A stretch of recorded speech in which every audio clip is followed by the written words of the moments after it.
শুক্রবার দুপুর ২টো নাগাদ বর্ধমানের বিসি রোডের সিএমএস স্কুল থেকে কয়েকজন ছাত্রকে নিয়ে বাজেপ্রতাপপুর এলাকায় ফিরছিল একটি পুলকার। কার্জন গেটের কিছুটা আগে বিকট শব্দে ওই পুলকারটি উল্টাতে গিয়েও কোনো ক্রমে আটকে যায়। কার্জন গেটে থাকা ট্রাফিক ওসি চিন্ময় বন্দ্যোপাধ্যায় ঘটনাস্থলে গিয়ে দেখেন গাড়িটির সামনের চাকা ফেটে গিয়েছে। বাকি চাকাগুলির অবস্থাও ভালো নয়। গাড়ির চালক পুলিশকে জানায় চাকা সারিয়ে গাড়ি নিয়ে যেতে ঘণ্টা দুয়েক সময় লাগবে। ততক্ষণে গরমে দাঁড়িয়ে থাকা ৩ ছাত্র ভয়ে কাঁদতে শুরু করে। এরপরে নিজে ও আরও ২টি মোটরসাইকেলে ওই বাচ্চাদের নিয়ে তাদের বাড়িতে পৌঁছে দিয়ে আসেন চিন্ময়।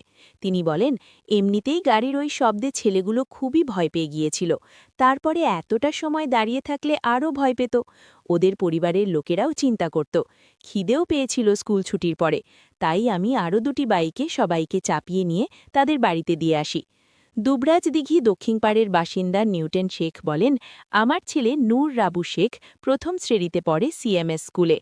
আজ অনেকটা সময় পেরিয়ে যাবার পরেও স্কুল থেকে না আসায় আমরা চিন্তায় ছিলাম। এমন সময় ওসি ট্রাফিকের বড়বাবু এসে আমার ছেলেকে বাড়িতে নামিয়ে দিয়ে গেল।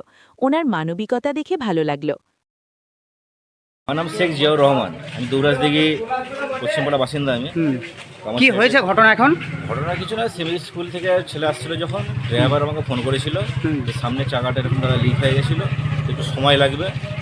তো আমরা বললাম যে ঠিক আছে, দেখে শুনে নেবেন, ওদেরকে বাইরে বার করবে না বাচ্চা তো। তো যার কারণে আবার যখন নেক্সট ২-৩ বার আমাদেরকে ফোন করলো, বলে আমরা হয়ে গেলে আমরা দিয়ে আসবো।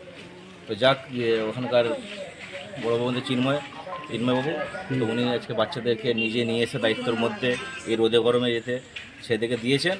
এটা অনেক অসংখ্য ধন্যবাদ। বাচ্চা আপনার? হ্যাঁ, বাচ্চা আমার। হ্যাঁ, ঠিক আছে, ড্রাইভার ফোন করে জানাই যে লিক হয়ে গেছে, অবস্থা খারাপ, আচ্ছা। ১.৫ ঘন্টা লাগবে। তা ওই দেখে স্যার আমাদের চিন্ময়বাবু এই প্রচণ্ড রোদ। তো ছিলাম, স্যার আবার এনে দিলেন। খুব ধন্যবাদ স্যারের জন্য।